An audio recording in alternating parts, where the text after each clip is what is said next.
संसद में फिलहाल गर्मागर्म बहस देखी जा रही है। सदन में वक्फ बिल से लेकर मणिपुर तक के मुद्दों पर जोरदार चर्चा हो रही है।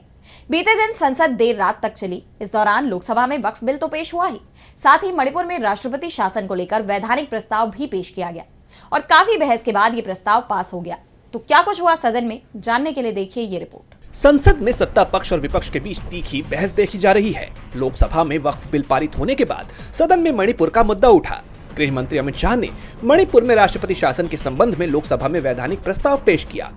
लोकसभा में रात करीब 2 बजे शाह ने कहा कि इसी साल फरवरी में राष्ट्रपति द्रौपदी मुर्मू की तरफ से पेश वैधानिक संकल्प पर चर्चा की जाए। विपक्ष ने आधी रात चर्चा के औचित्य पर सवाल खड़े किए, लेकिन स्पीकर ओम बिरला ने कहा कि चर्चा की जा सकती है, जिसके बाद कांग्रेस सांसद शशि थरूर ने चर्चा की शुरुआत की।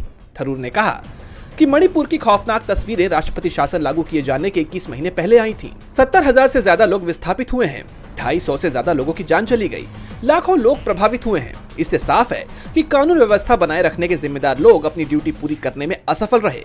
मणिपुर की सरकार को अल्पमत में आने के कारण भंग करना पड़ा। हालांकि मणिपुर में राष्ट्रपति शासन के इस प्रस्ताव का विपक्ष ने विरोध नहीं किया, लेकिन मणिपुर को लेकर मोदी सरकार के रवैये पर जरूर सवाल उठाए गए।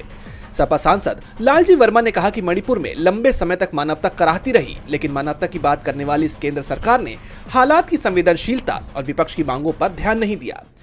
विपक्षी दलों का कहना है कि सरकार को शांति बहाली करने के और सक्रिय प्रयास करने चाहिए, जिससे वहां के लोगों का भरोसा जीता जा सके। वहीं गृह मंत्री अमित शाह ने दावा किया कि पिछले 4 महीनों से मणिपुर में हिंसा नहीं हुई है। मैं ये नहीं कहता कि स्थिति संतोषजनक है, लेकिन ये नियंत्रण में है। मैं राष्ट्रपति शासन का अनुमोदन लेने आया हूँ। कांग्रेस के पास इतने सांसद नहीं हैं कि वो अविश्वास प्रस्ताव ला सके। प्रदेश में हिंसा को लेकर शाह के दावों में कितनी सच्चाई है, इस पर सवाल उठ रहे हैं, लेकिन इस प्रस्ताव को लोकसभा से मंजूरी मिल गई है।